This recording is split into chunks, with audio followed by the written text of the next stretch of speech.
Mike Tyson earned $300 million. $300 million.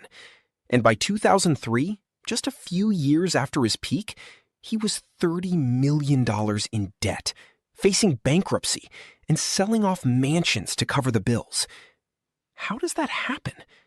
If earning more money was the answer, Mike Tyson would have been the wealthiest man on the planet. But he wasn't. And here's what nobody wants to say out loud.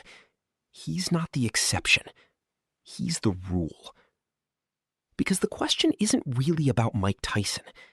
The question is about you, about the system, about why, no matter how hard you work, no matter how many raises you get, no matter how many side gigs you run, the money always seems to disappear. You earn it, you spend it, you wonder where it went, and then you do it again. Is that a discipline problem? A willpower problem? Or is something else going on entirely? The financial system you were born into was never designed to make you wealthy. It was designed to make you productive. And there's a difference, a very important one that almost nobody teaches you. This is not a video about cutting your morning coffee. This is not a video about saving 10%. This is a video about the actual mechanics of money, where it comes from, how it moves, who benefits, and the equation that the wealthiest people on Earth use that they never bothered to put in the school curriculum. By the end of this, the way you think about money will never be the same. Let's start at the beginning. Where does money come from? Most people, if you ask them, would say something like, the government prints it, or banks lend out the savings that other people deposit. That sounds reasonable. That's what most of us were taught in some version or another. It's also almost entirely wrong. Here's the reality. According to research published by the Bank of England in 2014, not a fringe theory, not a conspiracy blog, but a paper written by the Bank of England itself, approximately 97% of all money in circulation today is created by private commercial banks, not governments, not central banks. And it isn't created by moving existing money around. It is created from nothing. When a bank approves your mortgage, your car loan, your credit card, it doesn't reach into a vault and hand you someone else's savings. It types a number into a database. It creates digital credit. The money did not exist before that moment. It exists now because you signed a piece of paper agreeing to pay it back with interest. Let that settle for a second. Money in the modern system is debt. It is born from debt, and it returns to nothing when the debt is repaid. Economist John Kenneth Galbraith, one of the most influential economists of the 20th century, described the process of money creation as so simple that the mind is repelled. Not complicated, simple, but hidden. Here's why that matters for you personally. If the money supply is mostly debt, and debt requires interest payments, then there is always more money owed back to the financial system than there is money in existence. The system is structurally tilted. And the way it stays balanced, the way the gap between what's owed and what exists gets papered over, is through something you feel every single time you go to the supermarket. Inflation. When more credit gets created, more money chases the same goods. Prices rise. Your purchasing power falls. A salary that felt comfortable 5 years ago feels stretched today. The house your parents bought on a single income is now 2 incomes plus a decade of savings.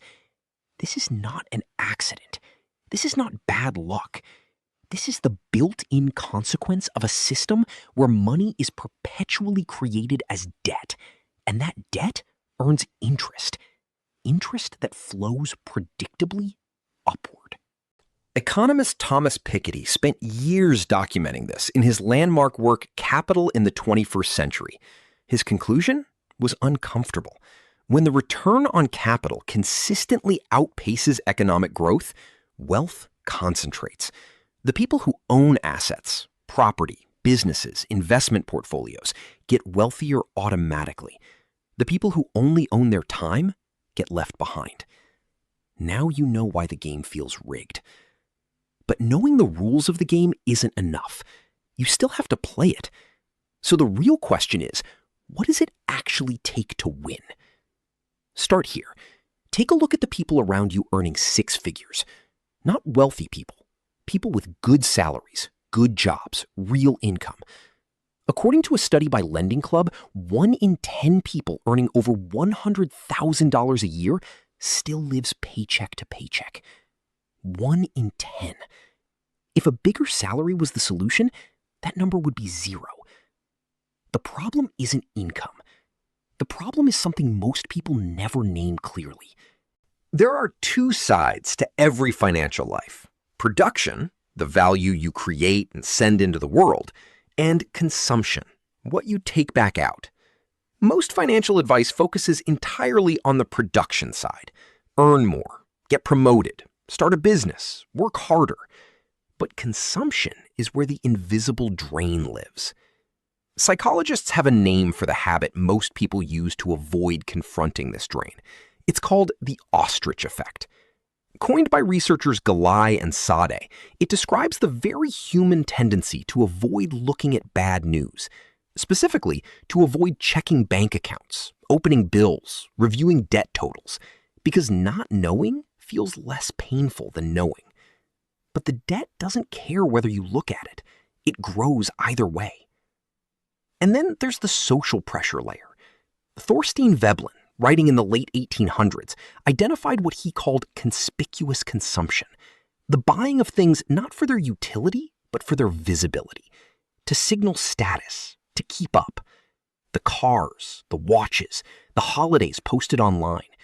These are not purchases, they are performances, and they are among the most expensive performances most people will ever fund. If you're watching this and realizing that some version of this has been running quietly in the background of your financial life, good. That awareness is worth more than any budgeting app. Here's what to do with it. Start journaling your expenses, not to judge yourself, just to see. Build a picture of where your money actually goes. Then build a buffer, 3 to 6 months of living expenses, so that the next unexpected event doesn't send you into debt. This is not exciting. It is the foundation that everything else rests on. If you found this video useful so far, take a second right now to like it, share it with someone who needs to hear this, and hit the notification bell so you don't miss what's coming next on After Tax Academy. It takes 3 seconds, and it helps this channel reach more people. Now, let's talk about the equation that nobody taught you. Here is the equation most people are running. Money equals salary from a job. You trade your time, you receive payment, you repeat. It seems logical. It's also a trap. Not because jobs are bad, but because this equation runs on your most finite resource: time. If you earn $20 an hour and work 40 hours a week, 50 weeks a year, it takes 1,000 years to earn $1 million in revenue. Even at a $100,000 salary, it takes 10 years before taxes, before expenses, before a single thing goes wrong. And the moment you stop working, the income stops too. This is what author and entrepreneur MJ DeMarco calls the slow lane. The assumption that wealth arrives through decades of linear accumulation. The math simply doesn't work for most people's lifetimes. Here is a different equation. Money equals perceived value to the market.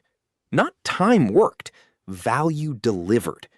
The market pays a surgeon more than a receptionist, not because the surgeon works harder, but because the value the surgeon delivers is perceived as higher, rarer, and harder to replace.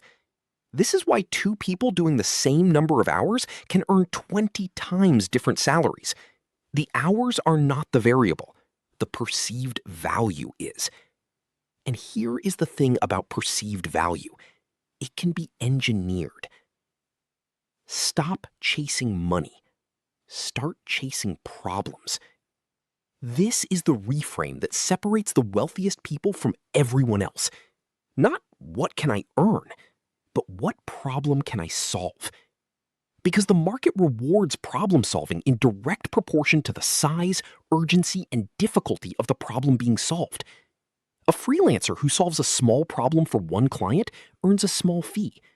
A company that solves a painful problem for 1 million people builds a billion-dollar valuation. The size of your income is a reflection of the size of the problem you're solving and how many people you're solving it for. Which leads to the next critical idea: scale. A yoga teacher is extraordinary, but a yoga teacher who works one-on-one has a ceiling. There are only so many hours in a day. The moment they create an online course, the same knowledge, the same expertise, delivered to 10,000 students simultaneously, the income ceiling disappears. The time input doesn't change. The reach multiplies. This is the fundamental operating principle behind every large fortune built in the modern era. Not working harder, systems, processes, mechanisms that continue delivering value without requiring your constant presence.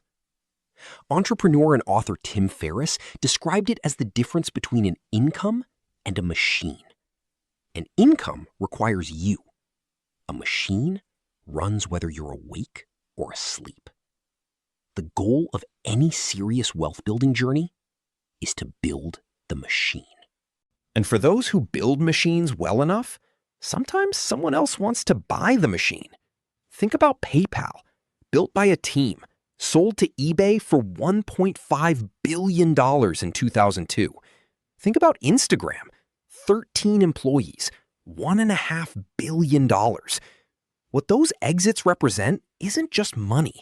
It's the ultimate validation of a system that was valuable enough that someone else was willing to pay for the right to own it. That is the end game, not the paycheck, not the promotion, the system.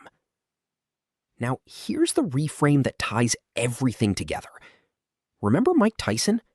$300 million earned, $30 million in debt. The money came, the money left. Because Mike Tyson had income, but he didn't have a system. He had earning power, but not the equation. He had talent, but not the framework. And here's what's strange about that. You, right now, with whatever you earn, are closer to building that framework than Mike Tyson was at the peak of his earning power. Because the framework isn't built with dollars, it's built with understanding. The system is tilted. Now you know how. Money is created as debt and inflates away. Now you know why your purchasing power feels like it's shrinking. The time for money equation has a ceiling. Now you know the equation to replace it. Scale and systems are how fortunes are actually built. Now you know the direction. The game is rigged, but it was never rigged against people who understood the rules.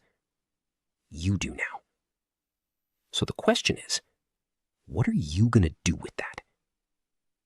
Think about it, and come back next week, because on After Tax Academy, we go deeper every single time.